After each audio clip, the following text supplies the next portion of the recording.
Hi, friends. Host Eric here, host Talking with Fans People. I'd like to respond to this. Do you ever think about death and how, after a couple of years, the people who would the most dear would forget about you? Hold you most dear, I guess, is the thing. Of course, they don't. They don't forget about you, for sure. Eventually, they might die.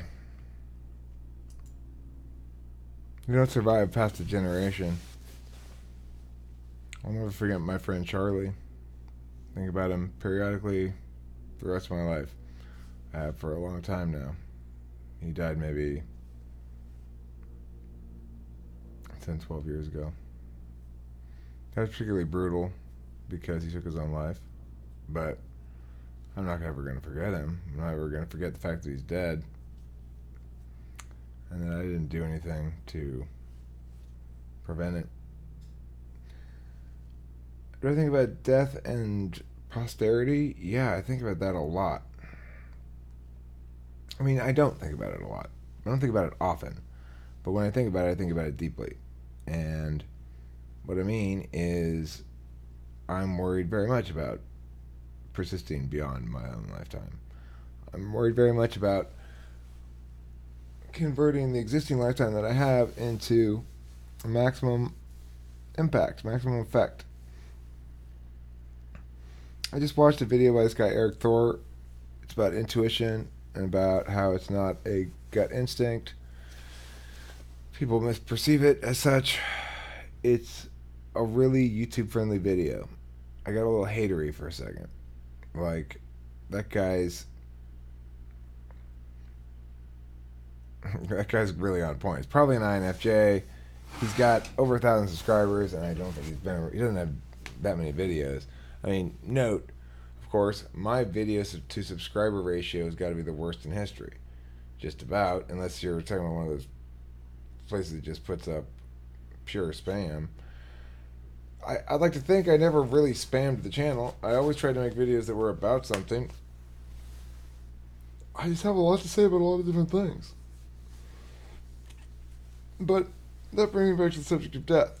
Well, I hated on it for a second because it's so much like more well designed to maximize YouTube outcomes. Um, and then I remembered that I got bigger fish to fry.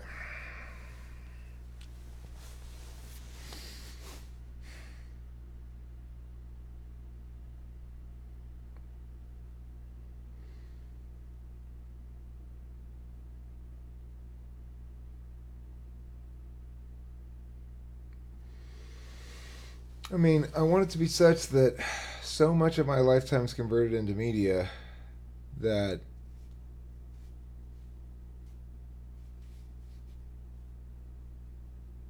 my voice will persist forever. To the extent that I don't know why it would matter. Look, we we share cultural icons. These people who make something that we all know, and we all remember, and that little thing that they made that we all know and all remember is some clone of them that's extended their own lifetime dramatically by however many people times however many minutes. They've lived outside of themselves, doing stuff independently of themselves, without themselves knowing. Shadow clones that never come back.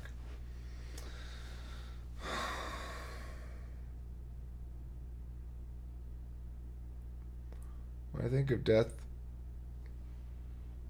in general, I feel terror beyond reckoning if I get too close to the thought.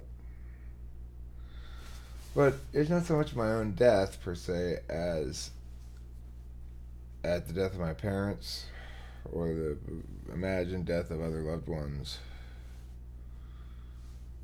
Um,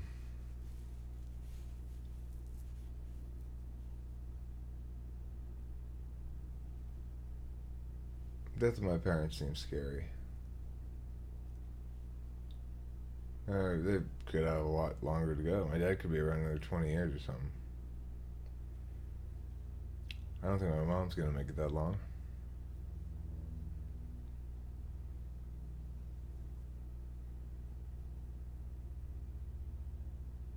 I miss them. I don't see them much.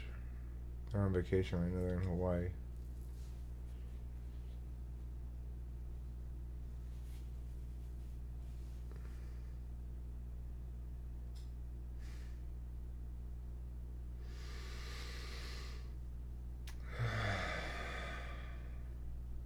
I'm not a good son.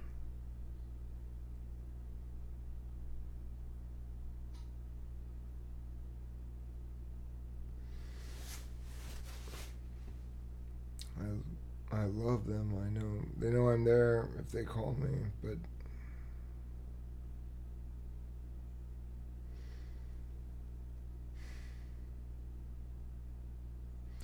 then I think about Delilah. I saw her today. It was nice.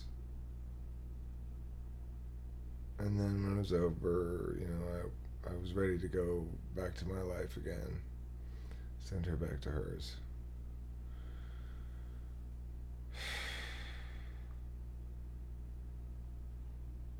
For now. For the moment. Always for now. We always imagine we'll get around to it later. I do. Used to. Not anymore. Now I understand the scope of the problem. I can't even rewatch. I can't even watch for the first time half the videos I make. When I make a video on the Raw channel, chances are I'm not going to watch it again. Ever. My own life.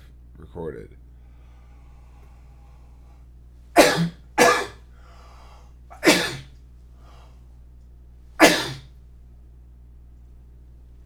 For what purpose? Well, that's the beauty of the whole thing. I don't know why, but I'm making sure that I'm alive after I'm dead. I want to invest myself into the lives of as many other people as possible. Now, they might make a video with me and forget about it entirely.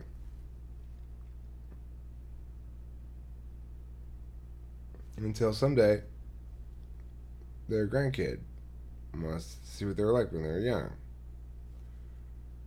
And they remember. Oh, there's a video up there somewhere of me. It'd be almost impossible to find when these things are tagged. Well, once it becomes years and years and years and years of people having conversations in the Raw Room, publishing to YouTube over and over, 24/7, 365.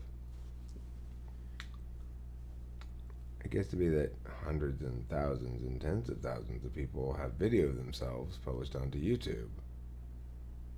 And each of those people now has a personal connection to talking with famous people that will persist for generations.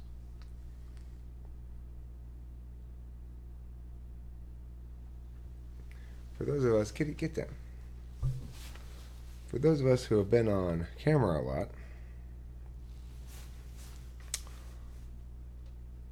GoToMeeting comprises sometimes a rather substantial record of one's thoughts and conversations and lives and storylines. Some storylines in the mix that are always interesting. I mean, that's the thing. Whenever I've engaged in this sort of social media stuff in any other capacity, it's always been pretend. It's a pretend world that's distinct from the actual world. But this is not. I mean, it's not pretend.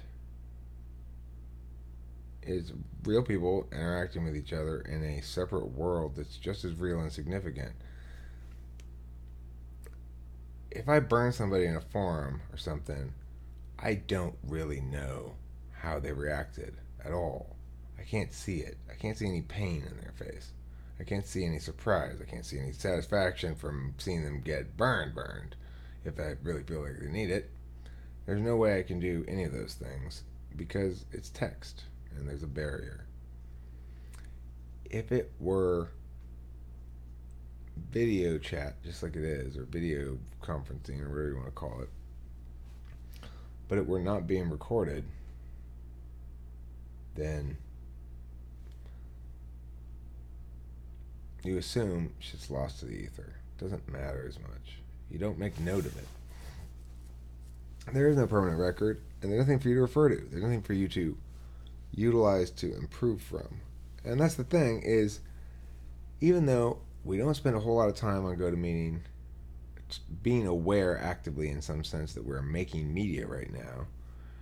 And in fact, a lot of times if I want to make media explicitly in the GoToMeeting room, I will record it separately. Even though that's the case, everyone has a slight awareness that we are making media right now, and it keeps people slightly more on point, keeps people more honest. Because if you fuck up and you're on mic or on camera, then there's a permanent record of that fuck up. If you say, I never said that, I can go, yeah, you did. Here's the video. What's funny is nobody ever seems to actually check the video. You don't need to actually check it. The fact that it's there is enough. People reference checking the video is what ends up happening. And that'll usually decide the issue right there. It's interesting. It's Magic Sky Friend. Magic Sky Friend is a magic ball that follows you around all day long, records everything that happens to you, all your conversations and everything, so that when you go, Jenny, you said to me you're 1. No, I didn't. I said 1:30. Magic Sky Friend. And the Magic Sky Friend will play back the conversation and tell you. Well, this is that, basically. Except this is only for existences that happen within the GoToMeeting room. Regardless, a preservation in one's life is my response to your question. Do I think about death? Yeah. What do? I fight against it as hard as I can.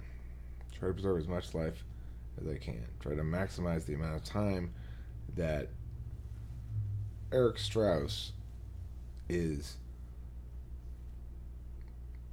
Eric Strauss's voice is heard somewhere in the world, one way or another.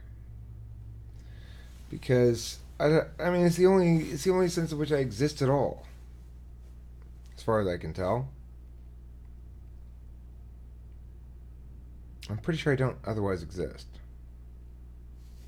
Thanks for watching Talking with Famous People. And don't forget to eat plenty of cheese. Also, I love you.